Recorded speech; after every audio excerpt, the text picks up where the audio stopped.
असम के शोणितपुर जिले के अंतर्गत बेलश्री चाय बागान में आज अंतर्राष्ट्रीय श्रमिक दिवस बड़े ही सम्मान और उत्साह के साथ मनाया गया। प्रत्येक वर्ष की तरह इस वर्ष भी अखिल भारतीय चाय मजदूर संघ के इस विशेष कार्यक्रम का आयोजन किया गया, जिसमें चाय बागान के श्रमिकों के अधिकार, सम्मान और योगदान को स्मरण किया गया। उल्लेखनीय है कि इस अवसर पर सुबह ध्वजारोहण कार्यक्रम के साथ आयोजन की शुरुआत की गई। इसके बाद श्रमिकों के बीच जागरूकता बढ़ाने के लिए संबोधन दिए गए और उनकी दीर्घकालीन समस्याओं पर चर्चा की गई।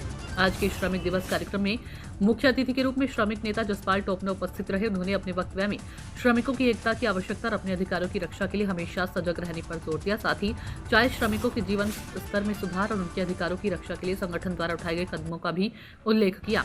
इस कार्यक्रम में बेलश्री चाय बागान की बड़ी संख्या में श्रमिक, स्थानीय लोग और संगठन के सदस्य उपस्थित रहे। पूरा कार्यक्रम एक उत्सवमय वातावरण में संपन्न हुआ, जिसने श्रमिकों के बीच नई ऊर्जा और उत्साह का संचार किया है। प्रशांत वैश्य की रिपोर्ट।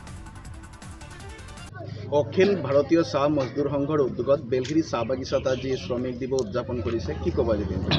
হয়, অখিল ভারতীয় চা মজদুর সংঘ বেলশ্রি বাগিচা কমিটির উদ্যোগত বেলশ্রি চাহ বাগিচাত 1 মে দিৱস কাৰ্যসূচী ৰূপায়ণ কৰিছোঁ। আৰু এই মে দিৱস কাৰ্যসূচী ৰূপায়ণ কৰাৰ কাৰণটো হ'ল, আগতে যিটো নেকি আমাৰ শ্ৰমিকবিলাকে 24 ঘণ্টা কাম কৰি আছিলে, সেইটো আমাৰ ট্ৰেড ইউনিয়নবিলাকে, গোটেই বিশ্বৰ ট্ৰেড ইউনিয়নবিলাকে ব্ৰিটিছ গভৰ্ণমেণ্টক দাবী জনাইছিলে। আৰু সেইটো দাবী জনাৰ মতে পিছত 8 ঘণ্টা কাম 8 ঘণ্টা আৰাম সেইটো এতিয়া হৈছে, যাৰ কাৰণে আমি বহুতে আনন্দিত আছোঁ আৰু এই শ্ৰমিক দিৱস পালন কৰিছোঁ।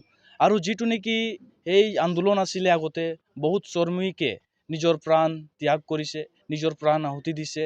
আৰু সেই যে আমি আজি 1 মে দিৱসটো আমি পাইছোঁ, সেইটো 24 ঘণ্টাৰ পিছত আমি 8 ঘণ্টা কাম 8 ঘণ্টা আৰাম পাইছোঁ।